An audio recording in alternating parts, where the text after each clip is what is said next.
माय माऊली नमस्कार. विविध ग्रंथातील एक महान ग्रंथ श्री दासबोध कथासार अभिवाचन करत आहे. भाग 11. प्रथम श्री शिवरायांना नमस्कार करून प्रारंभ करते. समाज 6. सृष्टीचे स्वरूप.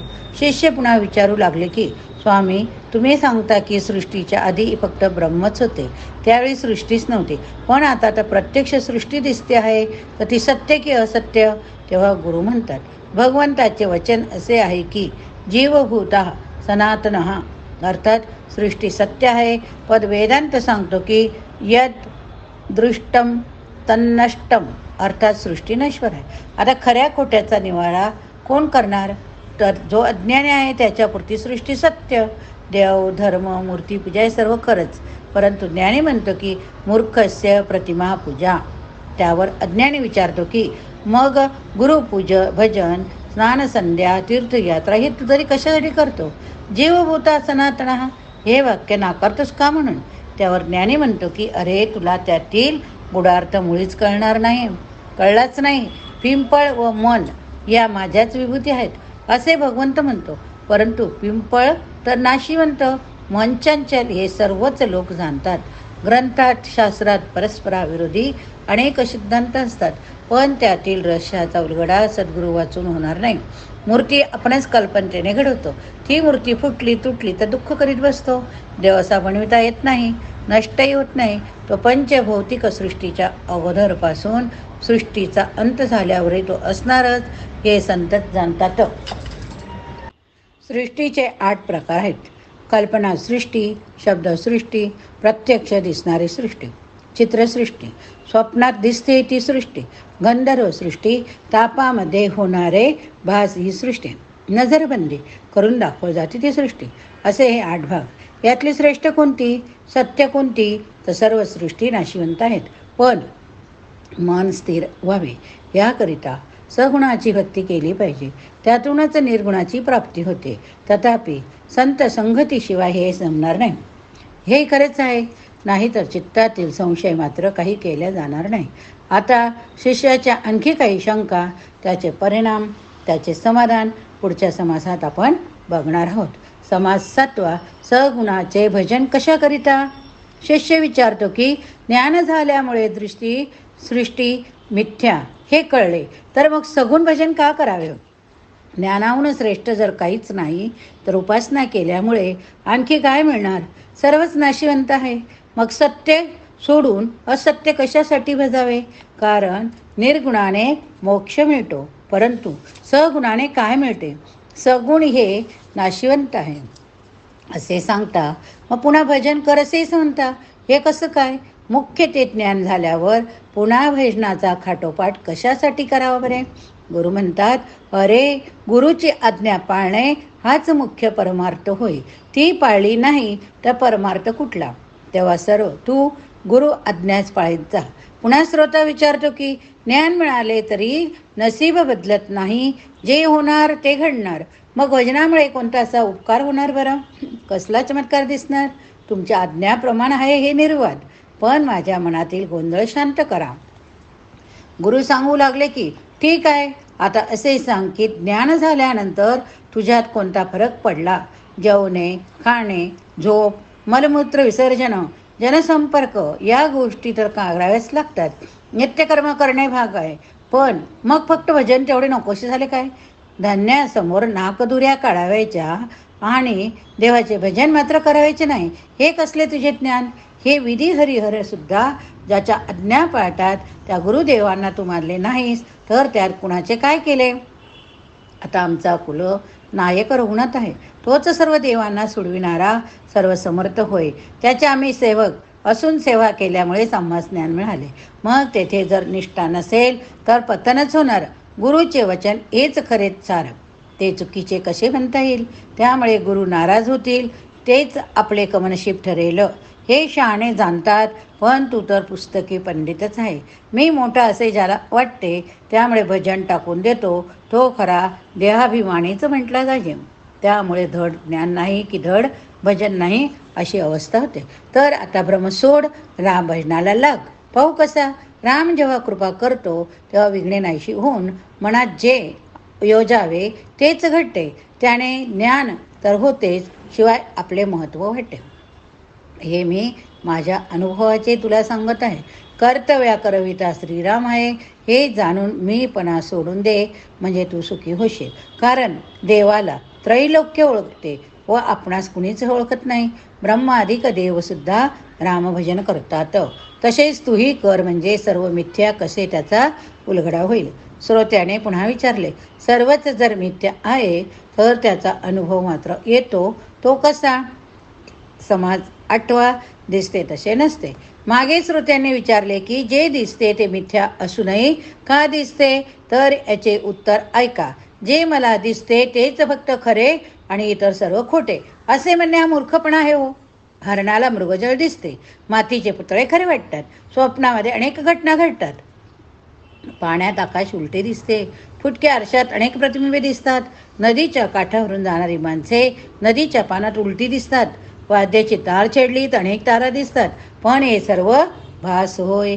नजरबंदी, इंद्रजाल विद्या यांच्यामुळे जादूगार दृश्य दाखवतो, पण ती खरी नसतात. राक्षसी माया तर देवासही भुरळ पाडते. जसा राम सोन्याचा हरिण पाहून भुलला होता, राक्षसाची अवडंबरी माया, मनुष्याची जादूविद्या, तशीच भगवंताची माया ती खरीच वाटते. याचे कारण काय? अविद्या. तुझा देहसुद्धा अविद्येचाच आहे, म्हणून तुला सृष्टी सत्य वाटते. हा देह म्हणजेच मी, अशा धारणेमुळे असे दिसते, असे घडते. देहाचा अभिमान धरून ब्रह्माचा शोध घेण्यात जावे तर मध्ये ही माईक सृष्टी उभी राहून वाट अडवून धरते. म्हणून मीपणा न सोडता परब्रह्म पाहू जाईल तो ज्ञानी नव्हे तर मूर्ख व आंधळाच म्हटला पाहिजे. जे जे काही नजरेत दिसते, मनास भासते, ते नश्वर असून परब्रह्म मात्र चिरंतन आहे, असा शास्त्राचा निर्णय आहे. हा हाडामासांचा देह म्हणजेच मी असे समजू नकोस, तर तुझे खरे स्वरूप जाणून घे.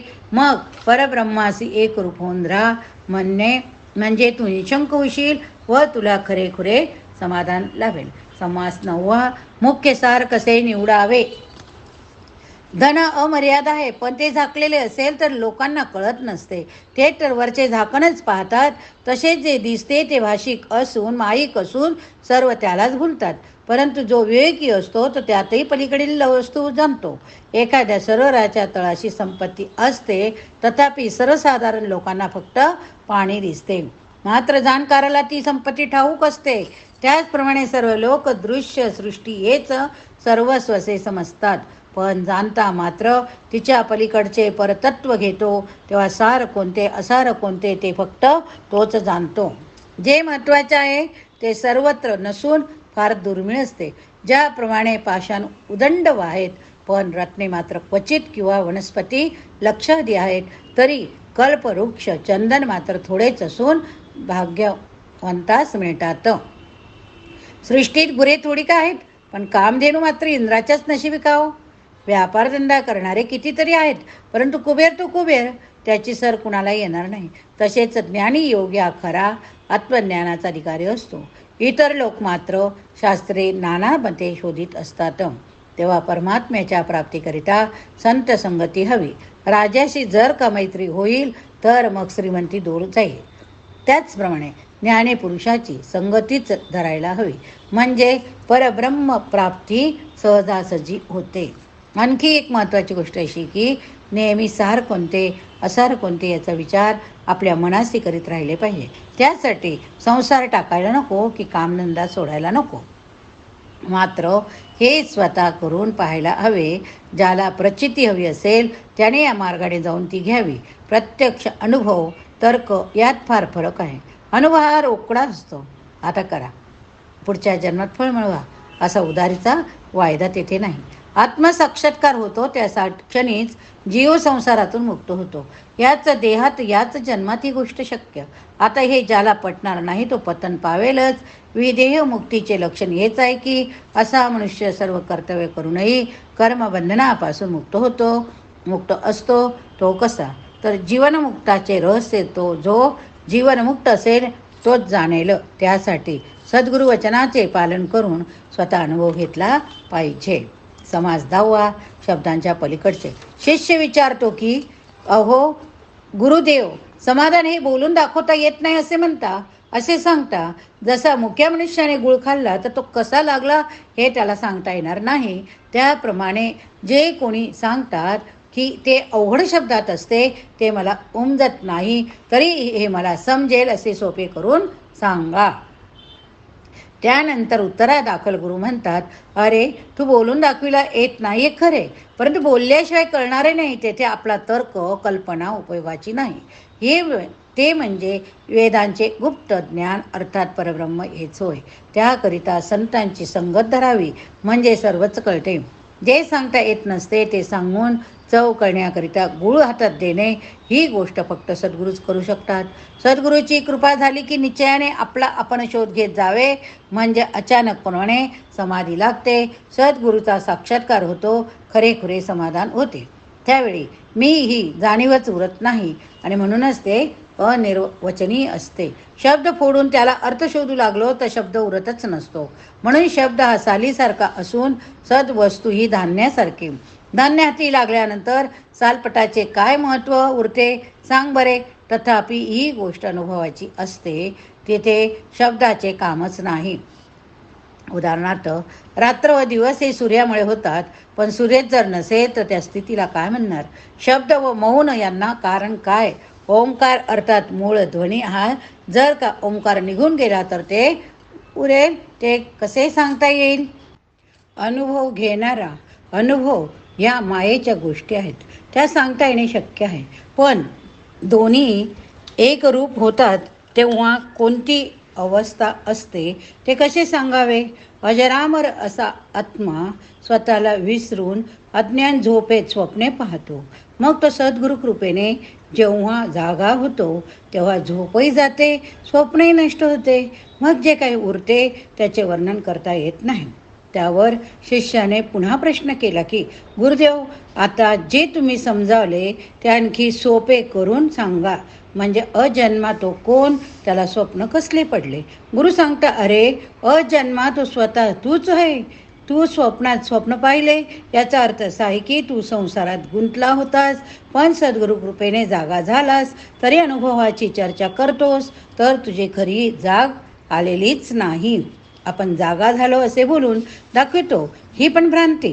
खरी खुरी जाग येते तेव्हा तेथे शब्दच उरत नाही, ती स्थिती निस्तब्ध होय. म्हणूनच तो स्थिती शब्दाच्या पलीकडची आहे असे ओळखावे. या ठिकाणी हा भाग संपवूया. पुढील भागात दशक सत्व 14 प्रकारचे ब्रह्म समाज मंगलाचरण बघूया. हरे नमः. गणाधीश तो ईश सर्वा गुणाचा, मुळारंभ आरंभ तो निर्गुणाचा.